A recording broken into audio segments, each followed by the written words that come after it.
আসসালামু আলাইকুম। গত ২টি ক্লাসের পরে আজকে হচ্ছে ৩য় ক্লাস। হ্যাঁ, আপনারা অনলাইন ক্লাসে Google Meet-এ যখন আমরা জয়েন করেছিলাম তখন কেউ জানতে চেয়েছিলেন যে আমরা এটা কিভাবে করতে পারবো? এটা কোন জার্নালে খুঁজবো? কোন জার্নালে আমরা এটা ছাপাবো? ইত্যাদি বিভিন্ন বিষয়।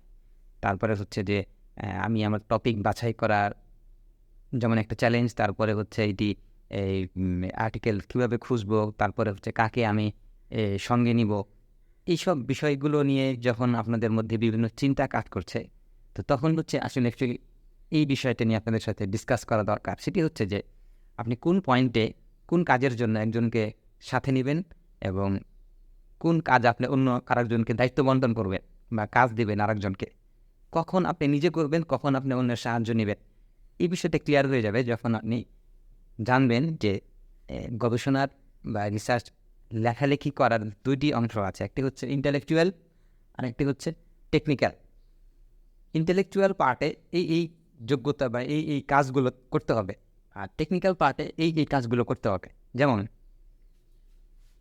ইন্টেলেকচুয়াল কাজ হচ্ছে আপনাকে টপিক বাছাই করতে হবে। তারপরে এটা আপনার এই টপিকের সাথে কোন থিওরি রিলেটেড সেই বিষয়টি জানতে হবে। লিটারেচার সার্চ কিভাবে করবেন, কোন ডাটাবেজে আপনি সার্চ করবেন, সেটা সার্চ করার টেকনিক জানতে হবে। তারপরে কিওয়ার্ড সিলেকশন, যেই কিওয়ার্ড দিয়ে আপনি সার্চ করে আপনি সঠিক একটা টপিক বাছাই করতে পারবেন। তারপরে হচ্ছে রিসার্চ গ্যাপ আপনাকে বের করতে হবে খুঁজে, পড়তে তারপরে লিটারেচার রিভিউ করে, লিটারেচার সার্চ করার পরে লিটারেচার রিভিউ করে আপনি পড়বেন, লিখবেন। তারপরে হচ্ছে রিসার্চ গ্যাপ পর্যন্ত যাবেন। এগুলো হচ্ছে ইন্টেলেকচুয়াল কাজ। এই কাজ আপনার মাথায় আপনাকে করতে হবে। যদি একা না পারেন সাথে আরেকজনকে নিতে হবে। আপনাকে কম্পিউটারের সামনে বসে, মোবাইল দিয়ে হবে না। কম্পিউটারের সামনে বসে আপনাকে অনেক সময় দিতে হবে। তারপরে হচ্ছে একটা টিম ওয়ার্ক করতে হবে। কখনো আপনি সেমিনারে যাবেন, কখনো আপনি প্রশ্ন করবেন, মেন্টরকে প্রশ্ন করবেন, কখনো আপনি কলিগদেরকে প্রশ্ন করবেন। এগুলো করা ছাড়া আর কোনো বিকল্প রাস্তা নেই। যদি আপনি অন্য কাউকে দিয়ে এই কাজটি করাতে চান তাহলে সে তার মতো করে দিবে। আপনি যেই ফিল্ডে এক্সপার্ট হতে চান, ওই ফিল্ডে যদি আপনি নিজেকে প্রতিষ্ঠিত করতে চান, তাহলে আপনাকে ব্যক্তিগতভাবে এখানে সময় দিতে হবে। এটার কোনো শর্টকাট নাই। শর্টকাট থাকতে পারে, বা শর্টকাট এটা হতে পারে যে যদি আপনি সম্ভাবনা আরেকজন রিসার্চারকে সাথে নিয়ে যদি আপনারা ২ জন মিলে স্টাডি করেন, অর্থাৎ সেক্ষেত্রেও আপনাকে ইনভলভ থাকতে হবে সেখানে। অর্থাৎ আপনি কাউকে দায়িত্ব দিয়ে বসে থাকবেন তা কিন্তু নয়। আপনি যদি কাউকে দায়িত্ব দেনও, তবুও কিন্তু আপনাকে ওনার সাথে লেগে থাকতে হবে বোঝার জন্য যে আসলে এখানে কী ঘটছে, এটা ইন্টেলেকচুয়াল কাজটি কী। দ্বিতীয় যে বিষয়টি থেকে যায় সেটি হলো টেকনিক্যাল বিষয়। টেকনিক্যাল বিষয় হচ্ছে যে আপনি রিসার্চ কোয়েশ্চেন তৈরি করতে পারছেন না।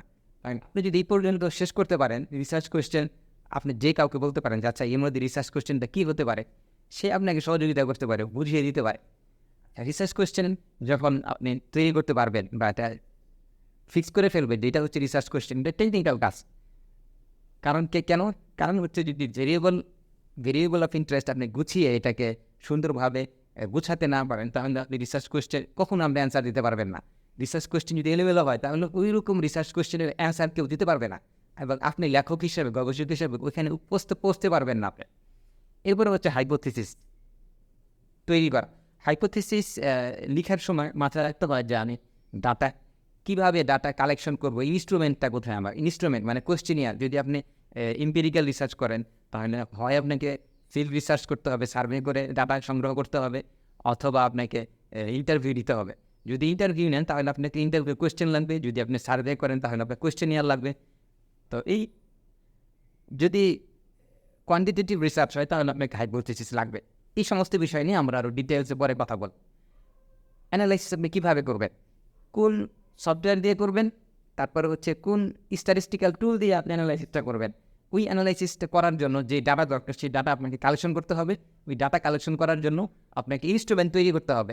ইনস্ট্রুমেন্ট তৈরি করতে হবে যেন আপনার হাইপোথিসিসকে টেস্ট করতে পারে। সব শেষে আপনি যেন রিসার্চ কোয়েশ্চেনের অ্যান্সার দিতে পারেন। তাহলে এই কাজগুলো হচ্ছে টেকনিক্যাল কাজ। এখানে কোনো পয়েন্টে আপনি কাউকে দায়িত্ব বন্টন করতে পারেন, কারো সহযোগিতা নিতে পারেন এবং যেই দিকে বেশি এক্সপার্ট, যার যেদিকে বেশি দক্ষতা আছে, আপনি তাকে কাজে লাগাতে পারেন। যদি আপনি এতটুকু বুঝে থাকেন তাহলে একটি কাজ করতে হবে, সেটি হচ্ছে যে আপনি আমাদের সাথে এই প্রোগ্রামের সাথে লেগে থাকেন এবং আশা করি এটা একটা গেম চেঞ্জিং ব্যাপার হবে। আমরা প্রত্যেকটি বিষয় নিয়ে, প্রত্যেকটি ক্ষুদ্র ক্ষুদ্র বিষয় নিয়ে আমরা বিস্তারিত কথা বলবো, আলোচনা করবো এবং দেখিয়ে দেবো যে কীভাবে শুরু থেকে শেষ পর্যন্ত আপনি কাজগুলো করতে পারবেন।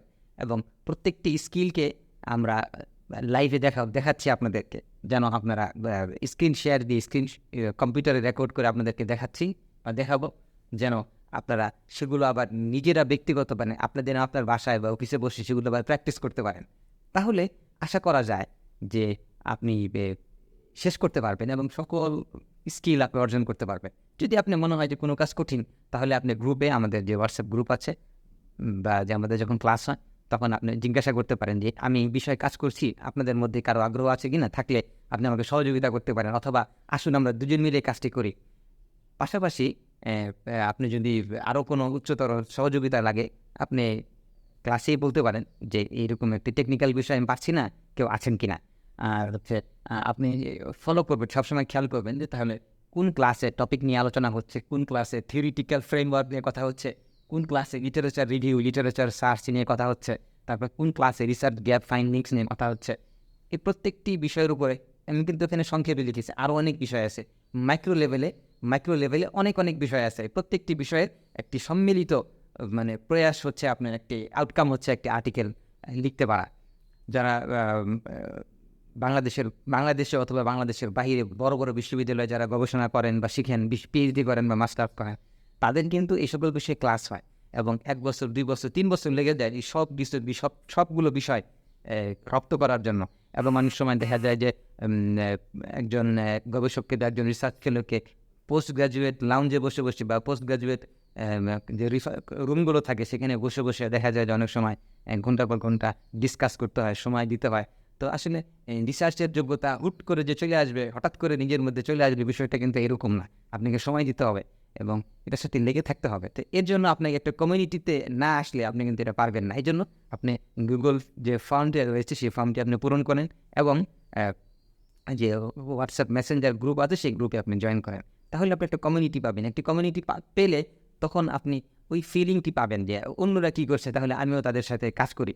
তাহলে আশা করি এই পদ্ধতিতে আপনি আল কোরআনের যে কোনো একটা টপিক নিয়ে আপনি নিজে আস্তে আস্তে কাজ করতে থাকলে, এবং আস্তে আস্তে কাজ করার সুযোগ নেই, যেহেতু আমি রমাদান মাস পর্যন্ত এই বিষয়গুলো নিয়ে ডিসকাস করে শেষ করে ফেলবো। কাজেই এই প্রত্যেকটি ক্লাসের সাথে সাথে আপনাকে তাল মিলিয়ে শেষ করে ফেলতে হবে। তা না হলে কিন্তু দেখা যাবে যেমন ক্লাস শেষ হয়ে গেছে বাট আপনার কাজ শেষ হয় না।